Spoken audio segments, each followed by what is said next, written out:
उलमाए मिल्लत इस्लामिया, शोराए इकराम, सादईन बज़्म, अस्सलामु अलैकुम व रहमतुल्लाहि व बरकातुहू।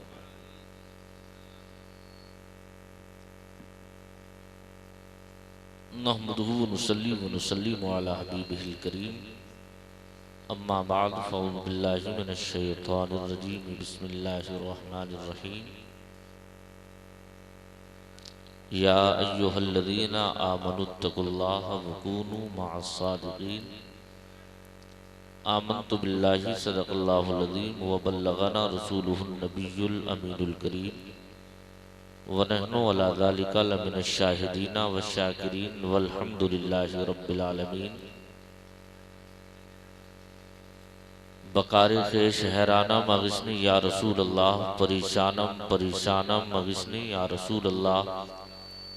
शाह बेकस नवाजी कुल तबीबा चारा साजी कुल मरीज़े दर्देशियानम अग़िस्नी या रसूल अल्लाह सल्लल्लाहु ताला अलैहि वसल्लम।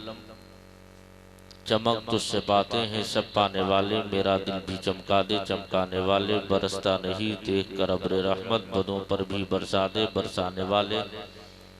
मैं मुजरिम हूँ आका मुझे साथ ले लो, के रस्ते में है जा बजा थाने वाले। हरम की ज़मीन और कदम रख के चलना, अरे सर का मौका है वो जाने वाले। तू जिंदा है वल्लाह, तू जिंदा है वल्लाह। मेरे चश्मे आलम से छुप जाने वाले, बा आवाज़ बुलंद कौनैन के मसीहा हुजूर सैयदना मुहम्मदुर रसूलुल्लाह सल्लल्लाहु ताला अलैहि वसल्लम के दरबार गुहरबार में बावाज़ बुलंद दुरूद शरीफ का नजराने मोहब्बत पेश कर। अल्लाहुम्मा सल्ली अला सय्यदना व मौलाना मुहम्मदिन मअदनिल जूद वल करम व अला आलिहि व सहबिहि बारिक वसल्लम। सलातो व सलामन अलैका या रसूल अल्लाह सल्लल्लाहु ताला अलैहि वसल्लम।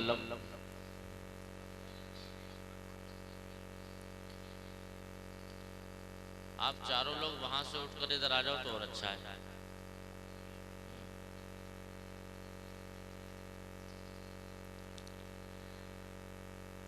हालांकि इस वक्त में सलाम होना चाहिए।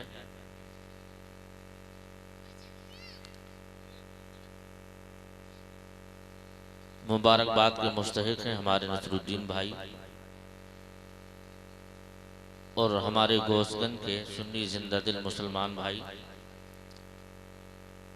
सरकार सैयदना गौसे आदम रज़ी अल्लाह ताला अन्हु की इस अजीम शान महफिल में आप लोग तशरीफ़ रखे हैं। अल्लाह पाक मेरी और आपकी हाज़िरी को अपने बारगाह में कबूल फरमा ले।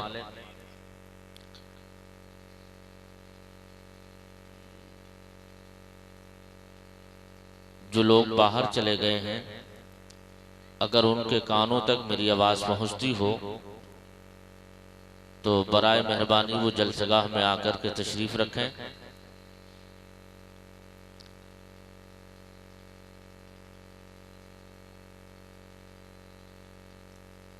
ऊंचा जहां में नाम है पीराने पीर का, बिगड़ी बनाना काम है पीराने पीर का। ऊंचा जहां में नाम है पीराने पीर का, बिगड़ी बनाना काम है पीराने पीर का। अफजल हैं जैसे नबियों में मेरे मुस्तफ़ा, वलियों में वह मकाम है पीराने पीर का। अफजल हैं जैसे नबियों में मेरे मुस्तफ़ा, वलियों में वह मकाम है पीराने पीर का। मुनकर नकीर कब्र से यूं कहकर चल दिए, मुनकर नकीर कब्र से यूं कहकर चल दिए। सोने दो ये गुलाम है पीराने पीर का, सोने दो ये गुलाम है पीराने पीर का। हजरात, अल्लाह रब्बुल इज़्ज़त जल्ला जलालुहू का एहसान, उसने हमें इंसान बनाया। इंसान बनाने के साथ साथ अल्लाह ने किसी और पैगंबर की उम्मत में पैदा नहीं किया, बल्कि अल्लाह ने अपने महबूब मुस्तफ़ा जाने रहमत की उम्मत में हमें पैदा फरमाया। उम्मत मुस्तफ़ा अलैहि तहियत व सना में पैदा हो जाने के बाद अल्लाह ने फिर हम पर करम फरमाया, अल्लाह ने हमें देखने के लिए आंखें अता फरमाई, अल्लाह ने हमें सुनने के लिए कान अता फरमाए, अल्लाह ने हमें बोलने के लिए ज़बान अता फरमाई, अल्लाह ने हमें चलने के लिए पैर अता फरमाए, अल्लाह ने हमें पकड़ने के लिए हाथ अता फरमाए, अल्लाह ने हमें सूंघने के लिए नाक अता फरमाई। हजरात, ये तमाम चीज़ें और उसके अलावा जो हमारे वजूद में है, हर एक चीज़ अल्लाह की नेमत है। लेकिन इन्हीं नेमतों के साथ साथ अगर इंसान की आंख ना हो तो ये कायनाते आलम का निज़ाम आंखें उसको देख नहीं पाएगा। अगर इंसान के कानों की समात ख़त्म हो जाए तो लोगों की आवाज़ें सुनने से वो कासिर हो जाएगा।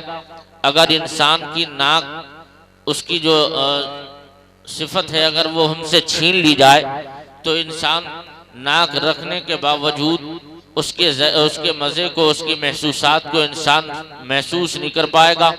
अगर इंसान के लिए ज़बान उसकी हो और उसके बावजूद कुव्वते गोयाई उसकी छीन ली जाए, इंसान ज़बान रखने के बावजूद बोल नहीं सकता।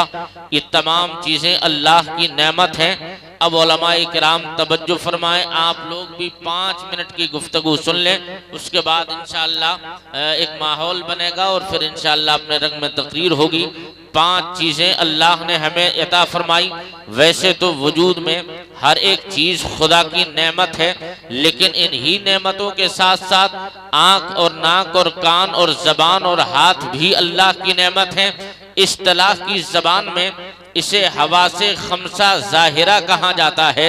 अगर इंसान की आंख न हो इंसान देख नहीं सकता, कान न हो सुन नहीं सकता, ज़बान न हो बोल नहीं सकता, नाक न हो सूंघ नहीं सकता, हाथ न हो इंसान पकड़ नहीं सकता। लेकिन अब मैं इन उलमा की मौजूदगी में पूछना चाहता हूँ, आप ये बता दीजिएगा, जब अल्लाह ने हमें हाथ और नाक कान दिए किस लिए हैं? तब जवाब मिलेगा, नाक कान और हाथ अल्लाह ने इसलिए दिए हैं, ये तमाम हवासे खमसा ज़ाहिरा को अल्लाह ने इसलिए हमें अता फरमाया है ताकि इंसान इन तमाम चीज़ों की रहनुमाई हासिल करते हुए अच्छे रास्ते की तरफ चला जाए। अब मैं आपसे पूछना चाहता हूँ, जब अल्लाह ने हमें आँख जैसी नेमत अता फरमाई दी थी, अल्लाह ने हमें ज़बान जैसी नेमत अता फरमाई थी, अल्लाह ने कान दे ही दिए थे, अल्लाह ने हाथ और नाक दे ही दी थी, फिर खुदाए पाक ने इंसानी वजूद में सर के अंदर जो हमें दिमाग दिया है, आखिर इस दिमाग देने की जरूरत कौन सी थी? जब तक ये उलमा जवाब देते हैं, मौलाना हसनैन रज़ा मंजरी, इसमें भी अल्लाह की मसलहत और हिकमत है। कहा क्या? तो जवाब देते हैं, हो सकता है इसलिए जहां पर इंसान का हाथ हिदायत करना बंद कर दे वहां पर इंसान का दिमाग काम किया करता है, जहां पर इंसान की जबान हिदायत करना बंद कर दे वहां पर इंसान का दिमाग काम करता है, जहां पर इंसान की आंखें हिदायत करना बंद कर दे वहां पर इंसान का दिमाग काम किया करता है, जहां पर इंसान के हाथ हिदायत करना बंद कर दे वहां पर इंसान का दिमाग काम करता है। तो तड़पलट कर मैं इन उलमा की मौजूदगी में कहना चाहता हूं, जब खुदा ने हमें 5 चीजें दे ही दी थी, उसके बाद ये दिमाग देने की जरूरत कौन सी थी?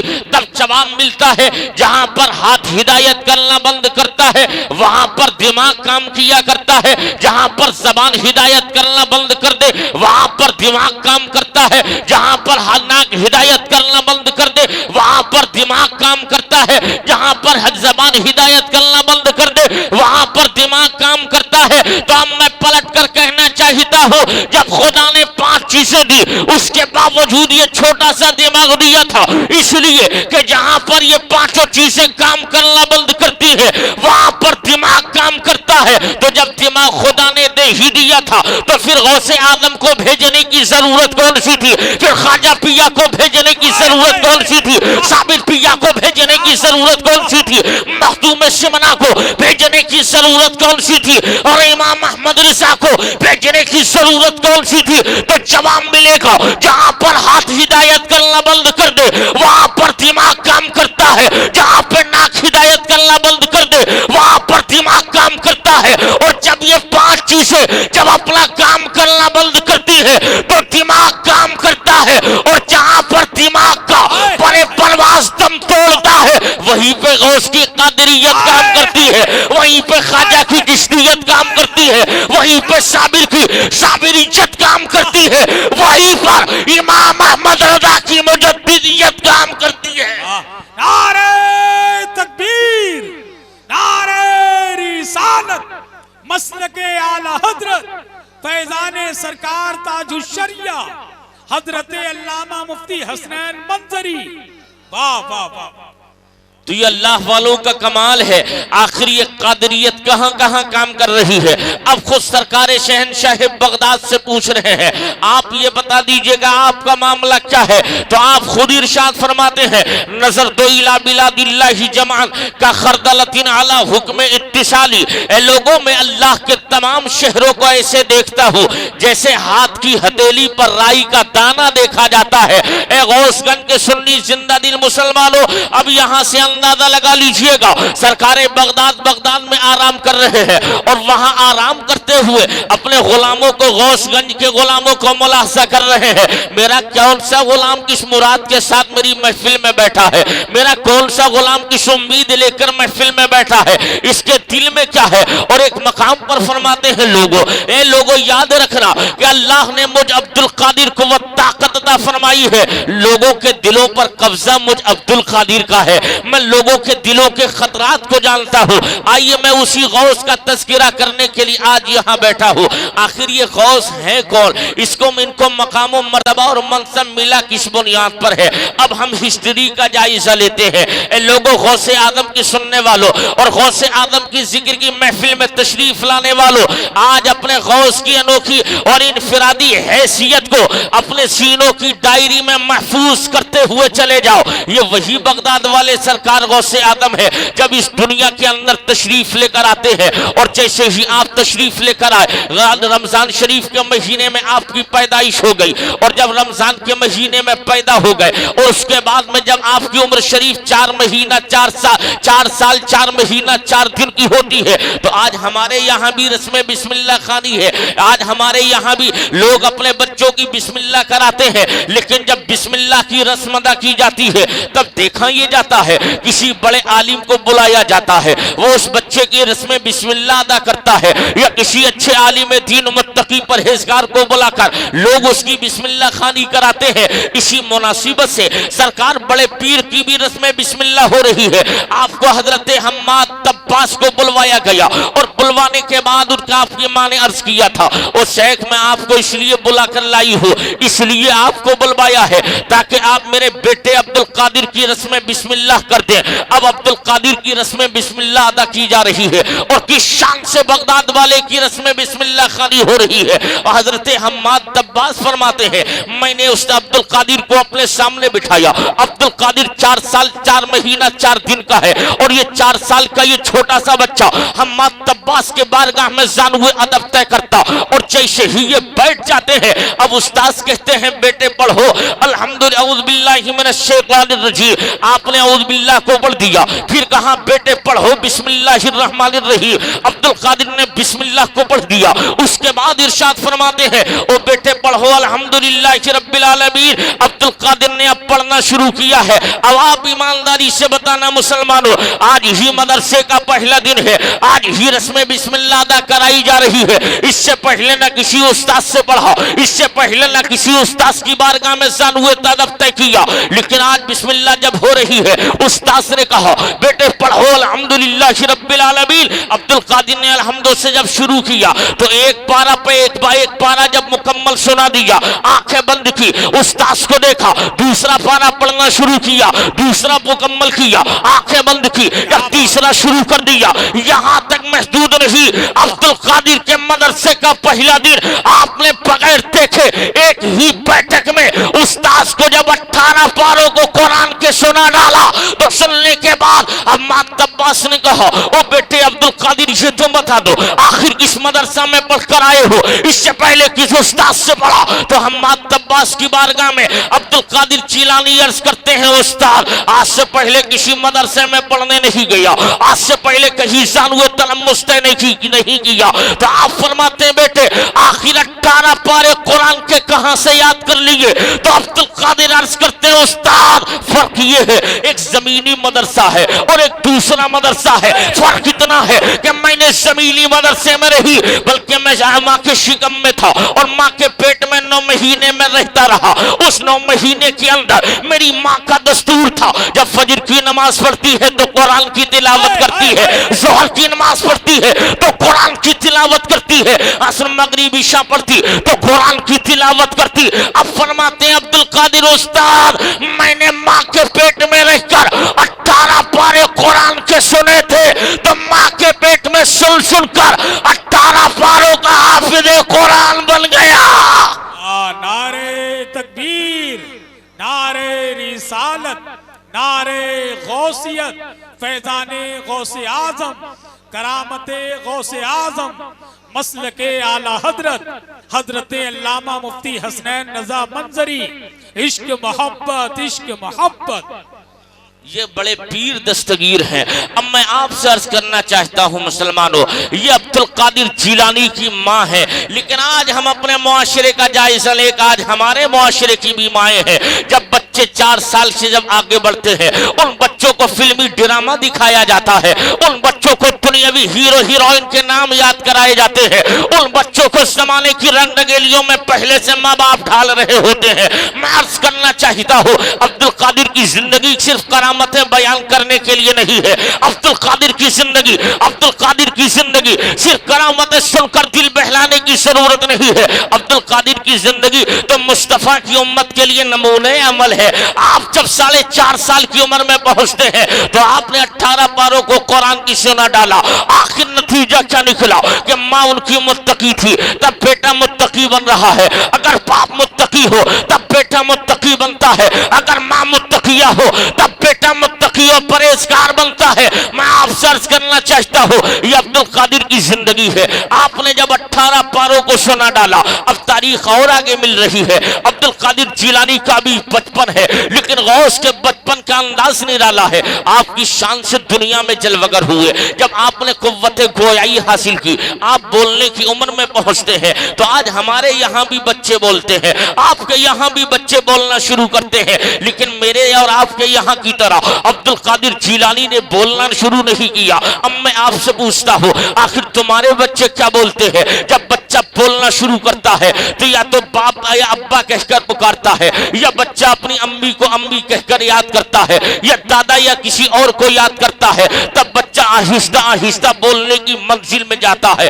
जब बच्चा 3-4 साल का होता है तो साफ शफाफ बच्चा बोलने लगता है। लेकिन जब बच्चे के बोलने की इब्तिदा होती है तो इधर उधर की नाम लिया करता है। लेकिन मैं पूछता हूँ वो सरकार बड़े पीर शहनशाह बगदाद अब्दुल कादिर की चहेती माँ उम्मुल खैर, आप बता दीजिएगा आपके बेटे अब्दुल कादिर ने बोलना शुरू किया तो आपका बेटा क्या बोला था? हमारे बच्चे तो माँ बाप की बोली बोलते हैं, हमारे बच्चे तो दादा दादी की बोली बोलते हैं। लेकिन आपके अब्दुल कादिर ने जब बोलना शुरू किया था तो आपका बेटा पहले क्या बोला? तो फातिमा उम्मुल खैर का जवाब आता है, ओ मेरे गुलाम परेशान होने की जरूरत नहीं है। मेरे बच्चे में और तेरे बच्चे में फर्क ये है, तेरा बच्चा दुनियावी बोली बोलता है, लेकिन मेरे बच्चे ने जब बोलना शुरू किया तो आम बच्चों की नहीं बोली बोला, वो बाजार के तरह बच्चों की बोली नहीं बोला। मैंने अर्ज किया आपके बेटे अब्दुल कादिर ने जब बोलना शुरू किया आपका बेटा क्या बोला? तो फातिमा उम्मुल खैर फरमाती है, जब मेरे बेटे ने पहले दिन बोलना शुरू किया तो मेरा बेटा बोल रहा था ला इलाहा इल्लल्लाह मुहम्मदुर रसूलुल्लाह। नारे तकबीर, नारे रिसालत, नारे गौसियत, फैजाने गौसे आजम, मसलके आला हजरत। ये सरकार बड़े पीर दस्तगीर है। अब उसी माहौल में सरकार बड़े पीर किसी गरीब घराने में पैदा नहीं हुए। आप किसी गरीब घर में पैदा नहीं हुए, बल्कि आप बहुत बड़े अमीर बाप के घर में पैदा हुए, जमींदार बाप के घर में पैदा हुए। और उसी जमींदारी के साथ एक मर्तबा आप इरशाद फरमाते हैं, मैं अपने खेत जोतने के लिए अपने घर के पलने वाले बैलों को लेकर, मैं घर में बड़ा था, मैंने सोचा चलो ना अपने घर की खेती जोत लूं। मैं लेकर जंगल की जानिब चल रहा था, अचानक कुछ दूर ही चला था और मेरे बैल बोलना शुरू कर देते हैं। कहा क्या बोलते हैं?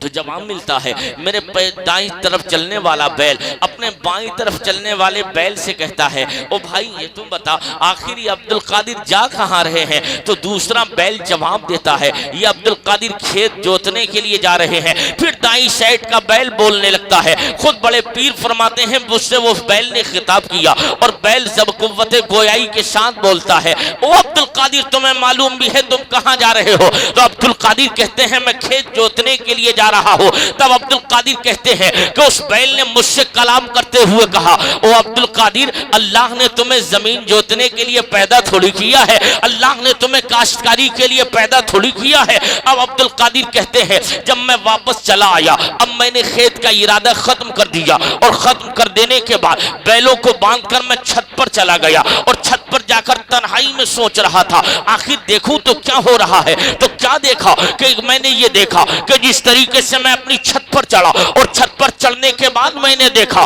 कि जब मैं जब वज्द की कैफियत मेरे ऊपर तारी होती है तो मैं देख रहा हूँ सारी दुनिया का जाने वाला हाजी काबा शरीफ का तवाफ करने के लिए मक्का जाता है, लेकिन अब्दुल कादिर छत पर खड़े हैं और फरमाते हैं, मैंने अपनी छत पर खड़े होकर काबा को अपने घर का तवाफ करते हुए देख लिया है। अब बरेली के इमाम अहमद रजा की जबान में यूं कहो, सारे अख्ताब जहां करते हैं काबे का तवाफ और काबा करता है तवाफे दरे बाला तेरा।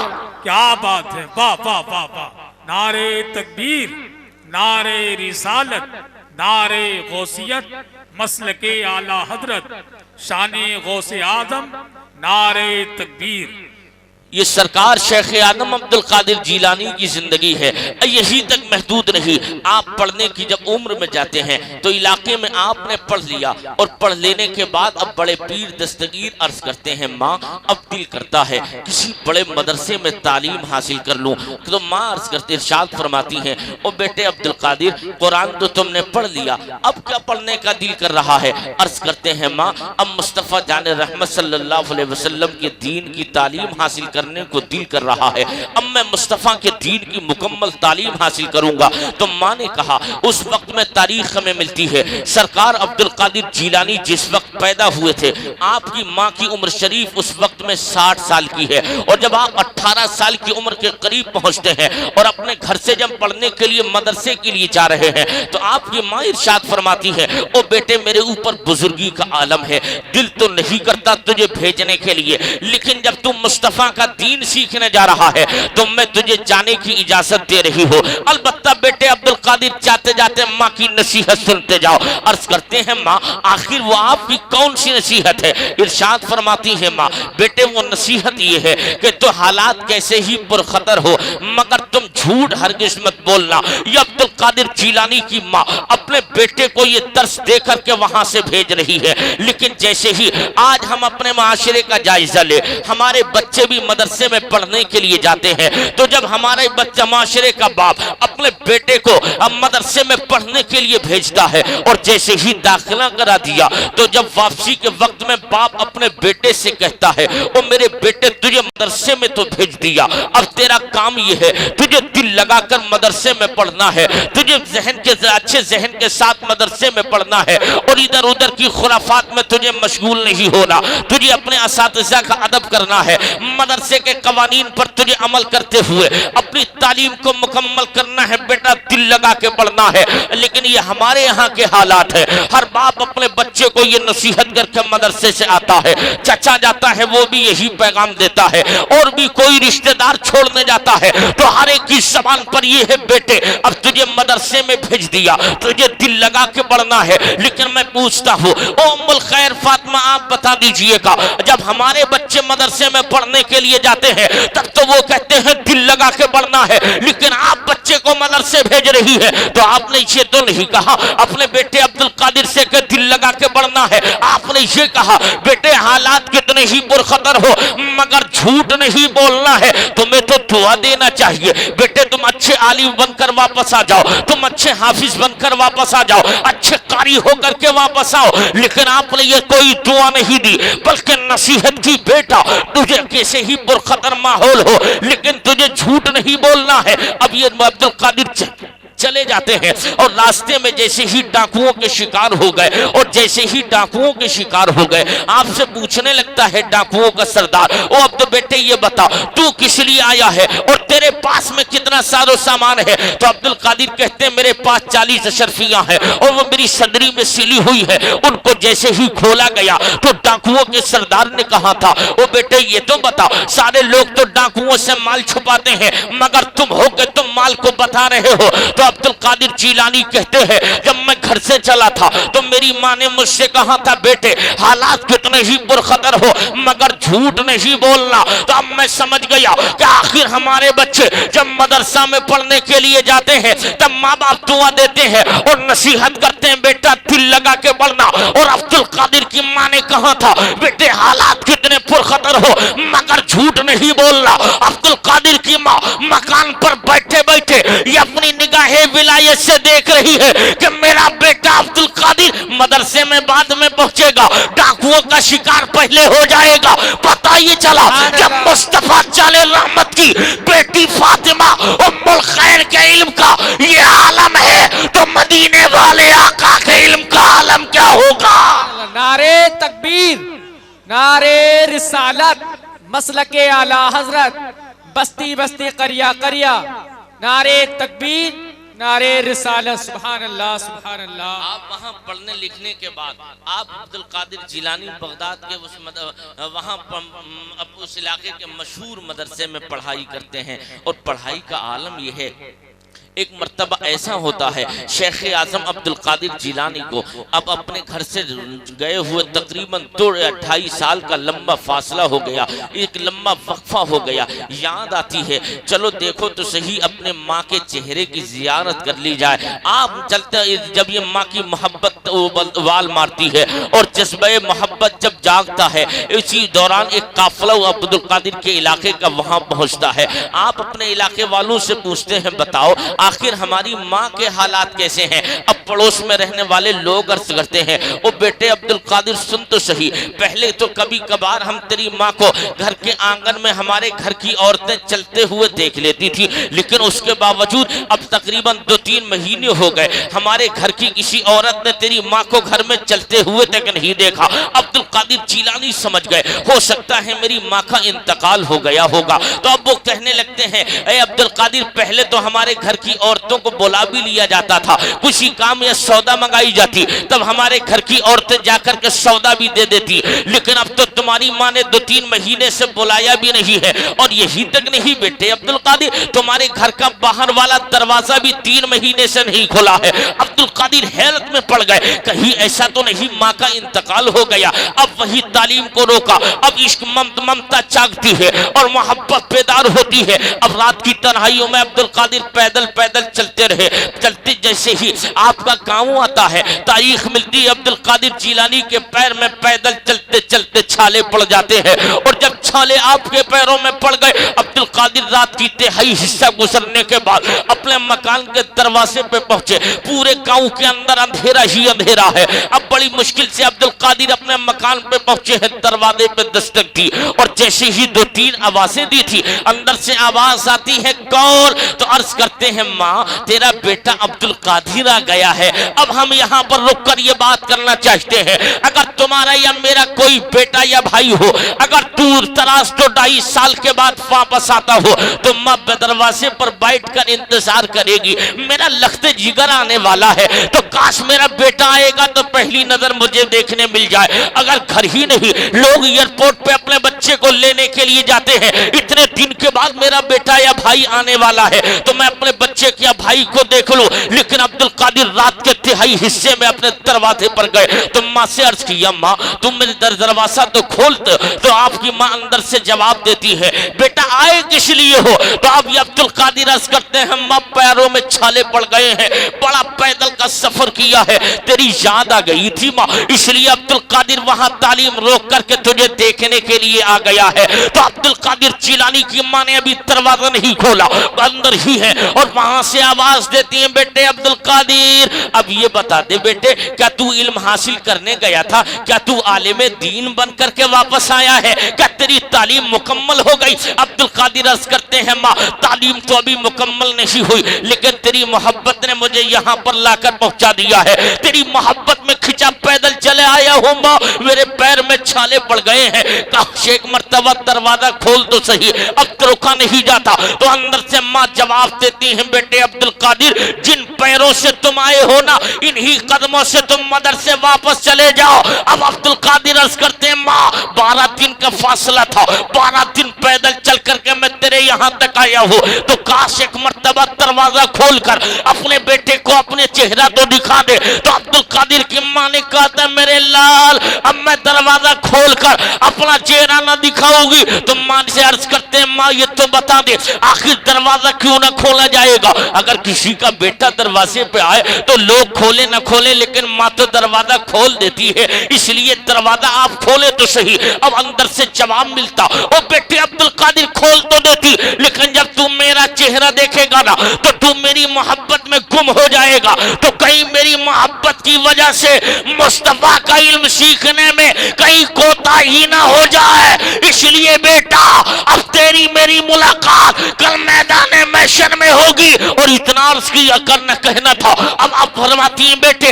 अगर तालीम पे कोई हर्फ आ गया, अगर इल्म में कोई कोताही हो गई, तो कल मुस्तफा के सामने अगर नाना जान ने पूछ लिया, ओ उम्मुल खैर तेरी वजह से अब्दुल कादिर पढ़ने से रुक गया था, तो मैं क्या जवाब दूंगी? और जब फिर तू आलिम बनकर आएगा तो मैं मुस्तफा की बारगाह में जब नाना जान पूछेंगे और मुझे पुकारा जाएगा और तुझे अब्दुल कादिर याद किया जाएगा, तो नाना जान की बारगाह में जब मैं पहुंच जाऊंगी तो मुझसे पूछेंगे, नाना जान ओ बेटी उम्मुल खैर तूने अपने बेटे को आलिम बनाया था, तूने दरवाजा क्यों नहीं खोला? तो मैं मुस्तफा की बारगाह में अर्ज कर दूंगी, नाना मैंने उस वक्त अपने बेटे को वापस इसलिए लौटाया था ताकि मेरे बेटे की तालीम में कोई फर्क ना आ जाए, ताकि मेरे बेटे के इल्म पढ़ने में कोई फर्क ना आ जाए, इसलिए मेरे आका सरकार अब्दुल कादिर जिलानी वापस जाते जाते अर्ज करते हैं, काश एक मर्तबा दरवाजा खोल तो सही।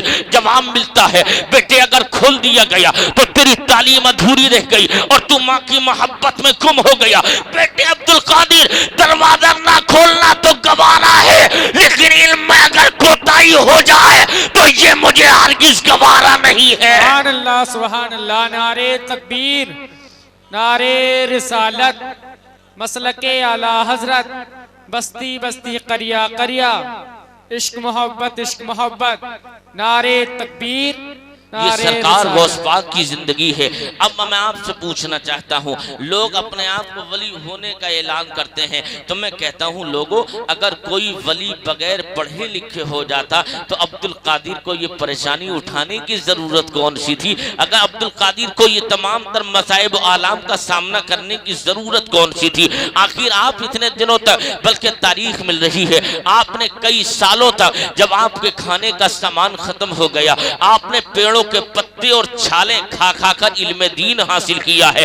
आखिर ये तमाम चीजें क्यों बयान की जाती है? लेकिन ये भी मुस्तफा जाने रहमत की उम्मत के लिए दर्स है। तालिबान उलूम नबविया के लिए मुस्तफा के बेटे अब्दुल कादिर का ये पैगाम है, अगर इल्म दीन सीखने में अगर खाने की परेशानियां भी आ जाए ना तो पेड़ों के पत्ते खाकर गुजारा कर लेना, मगर इल्म जरूर सीख लेना। यही तो पैगाम अब्दुल कादिर जिलानी ने दिया है। अब अब्दुल कादिर जिलानी है, पढ़ लिख कर जब आप फारिग हो गए और जब आप अपने वक्त के बहुत बड़े मुफ्ती, जिसमें यही तक नहीं, जिस तरीके से सरकार बड़े पीर तमाम वलियों के सरदार है, विलायत में आपका कोई जवाब नहीं, उसी तरीके से आपका पूरे बगदाद के इलाके में आप सबसे बड़े मुफ्ती के लक़ब से मुलक़्क़ब किए जाते हैं। आपको मुफ्ती आज़म बगदाद बात कहा जाता है, जो मसला पूरे अरब व अजम में कहीं हल नहीं होता, अब्दुल कादिर की बारगाह में चुटकियों में मसला हल हो जाता है। अब अब्दुल कादिर पढ़ लिख कर अपनी खानकाह में बैठे हैं। अब अब्दुल कादिर पर जब फस्तानी कैफियत तारी होती है, आप इरशाद फरमाते हैं, ओ मेरे मुरीदो याद रख लेना, ये सूरज निकलता है तो मेरी बारगाह में पहले सलामी पेश करता है तब निकलता है, ये चांद निकलता है तो हाजिरी देता है तब निकलता है, और जैसे महीना शुरू होता है ये मेरी बारगाह में हाजिरी देता है तब शुरू होता है, ये साल मेरी बारगाह में हाजिरी देता है उसके बाद में ये साल शुरू होता है। ये तमाम तर बातें अब्दुल कादिर जिलानी फरमा रहे हैं। और उसके बाद फिर जब मकाम इश्म जब आप आगे बढ़ते हैं और इरशाद फरमाते हैं, ओ मेरे मुरीदों घबराने की जरूरत नहीं है, जिस तरीके से लोगों के ऊपर ये जमीन के ऊपर ये आसमान साया किए हुए हैं, इसी तरीके से मुझ अब्दुल कादिर का हाथ मुरीदों पर साया किए हुए हैं। ये तमाम मुरीद मेरे मुट्ठी के अंदर है। हजरात अब अब्दुल कादिर जिलानी पढ़कर जब मदरसे में आए हैं तो लोग अगर इल्मे हदीस सीखते तो अब्दुल कादिर की बारगाह में आते, अगर इल्मे फिक़ह सीखते तो अब्दुल कादिर की बारगाह में आते, उसूल हदीस सीखने के लिए अब्दुल कादिर की बारगाह में आते हैं, उस हदीस सीखने के लिए अब्दुल कादिर की बारगाह में आते हैं, फलसफा सीखने के लिए अब्दुल कादिर की बारगाह में आते हैं, मंतिक सीखने के लिए अब्दुल कादिर की बारगाह में आते हैं। हजरात मोहतरम इल्मे मानी व बयान ये तमाम चीजें सीखने अब्दुल कादिर जिलानी की बारगाह में आते हैं। अब शागिर्दों का तांता लगा है, अब पूरे इलाके में मशहूर हो गए। अगर मदरसे में कहीं अच्छी तालीम होती है तो अब्दुल कादिर के मदरसे में तालीम हासिल हो, हाँ तालीम दी जाती है। अब्दुल कादिर जिलानी है, अब मुरीदों का जमे गफीर है। अब बचपन अब्दुल कादिर जिलानी का है। हमारे यहाँ भी बच्चे हैं, आपके यहाँ भी बच्चे हैं। तब कभी ऐसा होता है बच्चों को पड़ोस की औरतें, अगर बच्चे अच्छे हो और साफ सफाईदार हो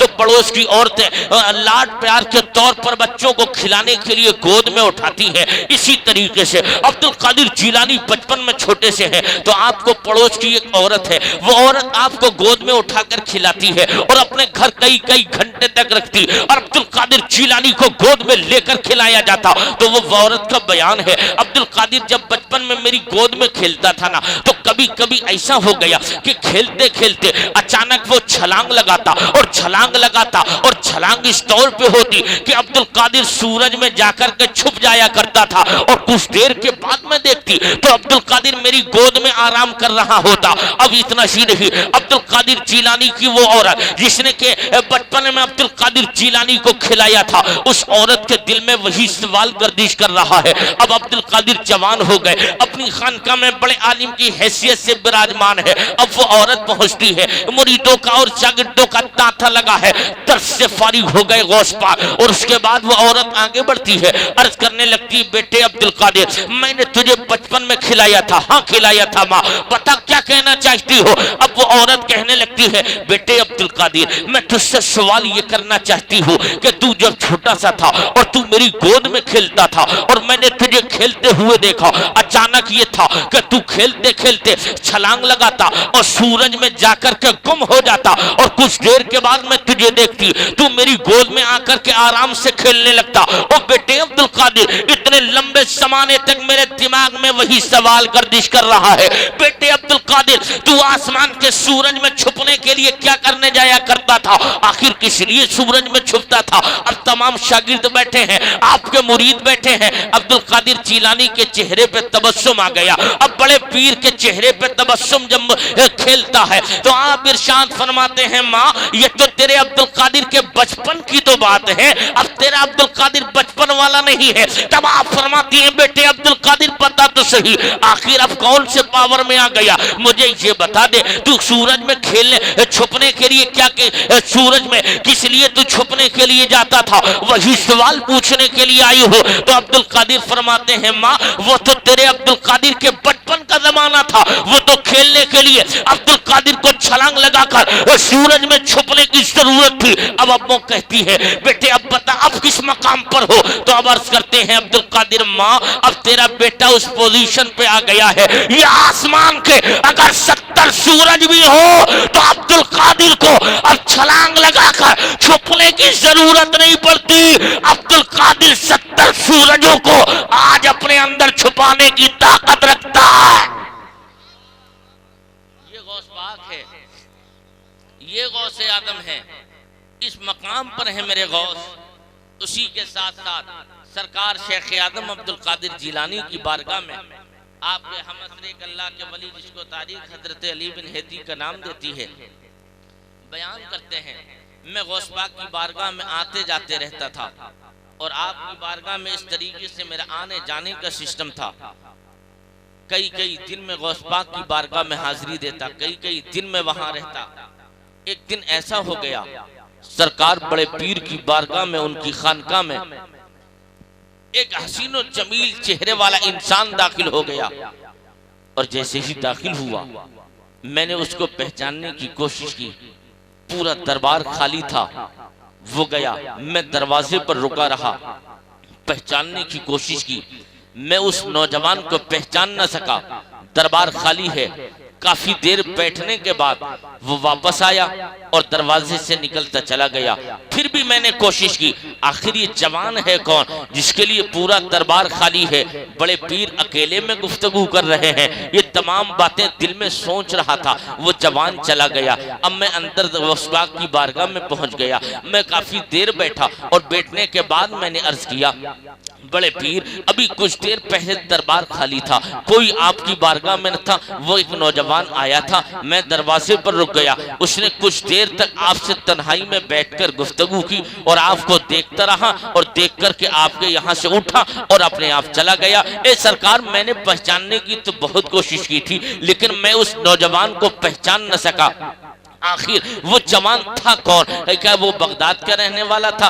बगदाद वाले भी रोजाना आने जाने वालों को देखता हूँ, उनमें वो नजर नहीं आता। तो अब्दुल कादिर जिलानी की बारगाह में अब फिर अली बिन हेदी अर्ज करते हैं, ओ अब्दुल कादिर जिलानी बताओ तो सही आखिर वो था कौन? सरकार बता दीजिए अब्दुल कादिर वो कौन था? क्या आखिर वो तो यहाँ का लग ही नहीं रहा था। उसके चेहरे की बनावट सजावट भी अनोखी और निराली थी। वो तो इराक और बगदाद यहाँ के इलाके का था ही नहीं। आखिर वो कौन था? तो अब्दुल कादिर जिलानी के जवाब आप इरशाद फरमाते हैं, ओ अली बिन हेदी तुझे मालूम नहीं वो कौन था? अर्ज करते हैं आका बता दीजिए कौन था? तो अब्दुल कादिर कहते हैं पहचान लिया। अर्ज करते हैं सरकार कोशिश की लेकिन पहचान न सका। अब अब्दुल कादिर कहते हैं, ओ अली बिन हेदी वो कोई आम इंसान नहीं था, वो ईद का चांद था, ईद का चांद मेरी बारगाह में आया था। आका अगर आप इजाजत दें तो रमजान की 29 तारीख है, आज निकल जाऊं कल लोगों की ईद करा दूंगा। अगर आज नहीं निकला, अगर आप इजाजत ना दें तो कल निकलूंगा और परसों लोगों की ईद करा दूंगा।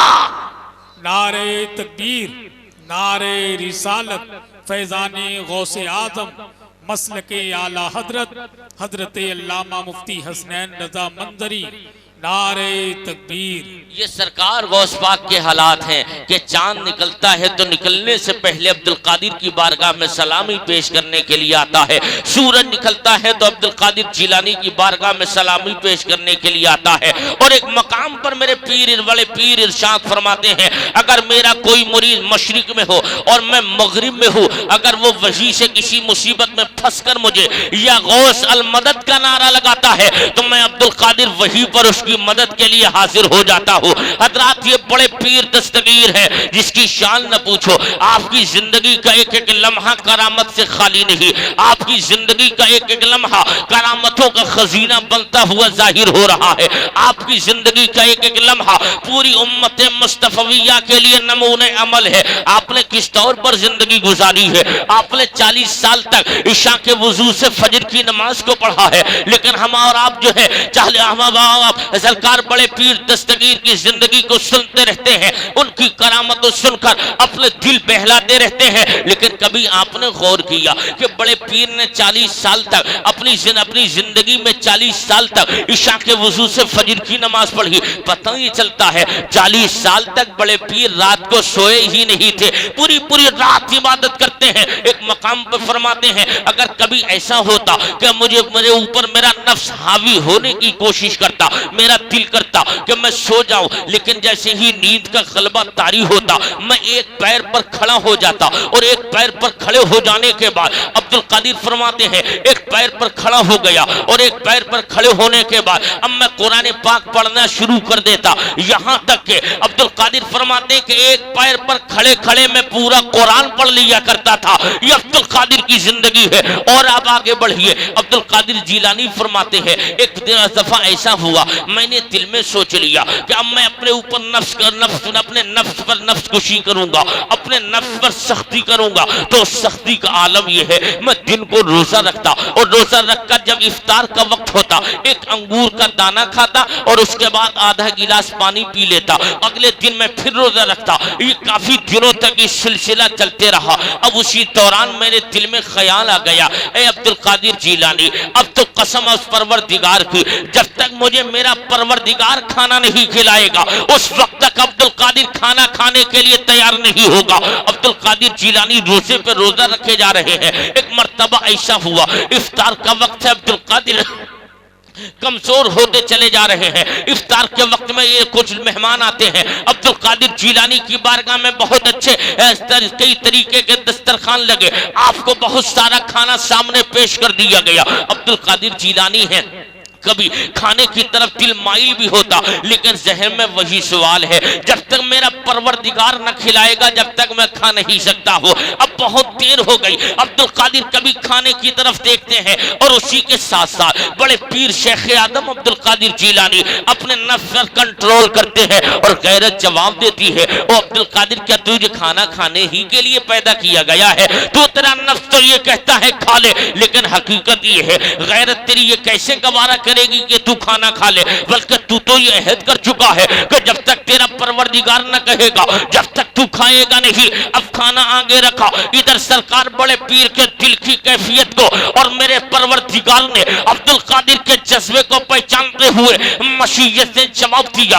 आतिफे गैबी से आवाज आती है, ओ मेरे अब्दुल कादिर तुझे मेरी कसम है खाना खा ले। अभी अब्दुल कादिर ने शुरू न किया, फिर आवाज आती है, अब्दुल कादिर तुझे मेरी कसम है खाना खा ले। फिर आवाज आती है, इतने में जनाबे खिज़र आते हैं और इरशाद फरमाते हैं अब्दुल कादिर देखना हातिफे गैबी से आवाज आती है खाना खा ले, तुझे मेरी कसम है खाना खा ले। अब ये अब्दुल कादिर जिलानी का मर्तबा है कि अगर आप खाना बंद कर दें तो कसमें दे करके परवरदिगार खाना खिलाता है। तो आला हजरत फरमाते हैं कसमें दे दे के खिलाता है पिलाता है तुझे प्यारा अल्लाह तेरा चाहने वाला तेरा।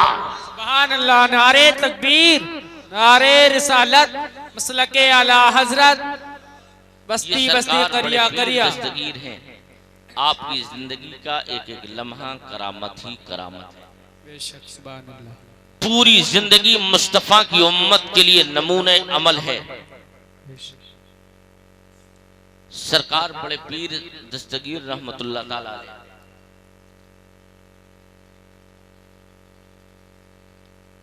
अल्लाह ने आपको वो ताकत वो मनसब अता फरमाया है।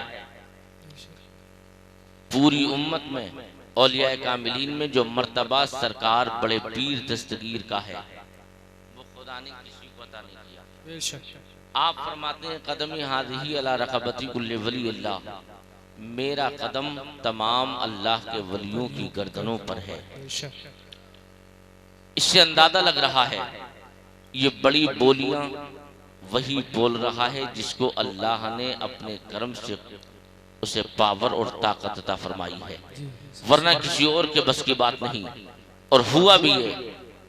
आपके बेटे शेख अब्दुल रज़ाक बयान करते हैं अब्बा जान के इस हुक्म की तामील में जितने अल्लाह के वली जमीन के ऊपर थे उन्होंने वहीं पर अब्दुल कादिर की इस आवाज पर लब्बैक कहते हुए अपनी गर्दनों को झुका दिया। जितने औलियाए कामिलीन अपने मज़ारात में थे उन्होंने वहीं पर रहते हुए अब्दुल कादिर के कदम को अपने कांधे और अपने गर्दनों पे ले लिया। हजरात आप इरशाद, लेकिन एक मर्तबा आपसे पूछ लिया गया सरकार आपको ये मर्तबा और मकाम किस बुनियाद पर मिला? इरशाद फरमाते हैं बड़े पीर, आप फरमाते हैं मुझे ये मकाम व मनसब और मर्तबा खुदा ने अता फरमाया। इस मकाम व मनसब और मर्तबे में मिलने में मेरे माँ बाप का बहुत बड़ा किरदार है। पूछने वाले सवाल करते हैं, आप बता दीजिए शेख, माँ बाप का कितना बड़ा किरदार। आप फरमाते हैं मेरे माँ और मेरे बाप की पोजीशन ये है, मेरे बाप ने बगैर इजाजत बहते हुए दरिया के सेब को खाया था। काफी लंबे जमाने तक अब्दुल्ला सौमई के बाग की निगरानी की थी। उसके बाद उन्होंने अपनी बेटी मेरी माँ का निकाह मेरे बाप अबू सालेह के साथ किया था। और जब निकाह हो गया, वो माँ भी इतनी लाजवाब कि आपका कभी कोई कदम शरीयत के खिलाफ नहीं निकला, आपकी आवाज कभी शरीयत मुतहरा के खिलाफ बुलंद नहीं हुई। फरमाते हैं जब बाप इतना मुत्तकी हो और माँ भी इतनी मुत्तकिया हो, तब बेटे को अल्लाह ऐसे ही मकाम अता फरमाता है। अब मैं आपसे, आप अगर पूछना चाहें मौलाना हसनैन रज़ा मंसरी से बता दीजिए कि अगर हम भी अब्दुल कादिर जीलानी के बाप अबू सालिह की तरफ परहेजगार हो जाएं और हमारे घर की औरतें भी अगर अब्दुल कादिर की अम्मा उम्मुल खैर फातिमा की तरह मुत्तकिया और परहेजगार हो जाएं, तो क्या आज भी हमारी गोद में, हमारे आंगन में अब्दुल कादिर जैसे बच्चे जन्म लेंगे? क्या कोई हमारे आंगन में भी गौस हो जाएगा? तो मैं कहना चाहता हूं बड़ी जिम्मेदारी से, अगर बाप मुत्तकी बन जाए, माँ मुत्तकिया बन जाए, उसके बाद अगर उसकी गोद में अगर कोई बेटा तशरीफ लेकर आएगा तो गौसे आजम तो न बनेगा, अलबत्ता गौस का सच्चा गुलाम जरूर हो जाएगा। जरूरत इस बात की है, हमें गौस पाक की जिंदगी को अपनी जिंदगी में शामिल करने की जरूरत है। हमें चाहिए, सरकार बड़े पीर के जो फरमान है, आपने जिस तरीके से इस दुनिया में रह कर के अपनी जिंदगी को गुजारा, मुस्तफ़ा जाने रहमत की उम्मत के लिए वो नमूने अमल है। तो हमें भी सिर्फ करामतें सुनकर दिल बहलाने की जरूरत नहीं, बड़े पीर की जिंदगी को पढ़ें और पढ़ कर के अपनी जिंदगी में शामिल करें। यकीनन आपकी जिंदगियों में इनकलाब आएगा और आप गुलाम गौस बनकर जब दुनिया में रहेंगे, दुनिया से जाएंगे, तो यकीनन सरकार बड़े पीर कब्र में आपकी तशरीफ लेकर आएंगे, इस्तकबाल फरमाएंगे। बस इन्हीं जुमलों के साथ मैं अपनी गुफ्तगू को खत्म कर रहा हूं। अल्लाह पाक जो कुछ मैंने बोल दिया उसे अपने फजल से कबूल फरमा ले और परवरदिगार मुझे और आप सबों को हक बोलने की, हक सुनने की, हक पे अमल की तौफीक अता फरमाए। हम सबों को मसलक अहले सुन्नत, मसलक आला हजरत पर जिंदा रखे। इसी मसलक पे अल्लाह हमें मौत नसीब फरमाए। सारे लोग बुलंद आवाज से कलमा तैयबा पढ़िए, ला इलाहा इल्लल्लाहु मुहम्मदुर रसूलुल्लाह वमा अलैना इल्लल बलाग। अस्सलामु अलैकुम व रहमतुल्लाहि व बरकातहू। मुस्तफा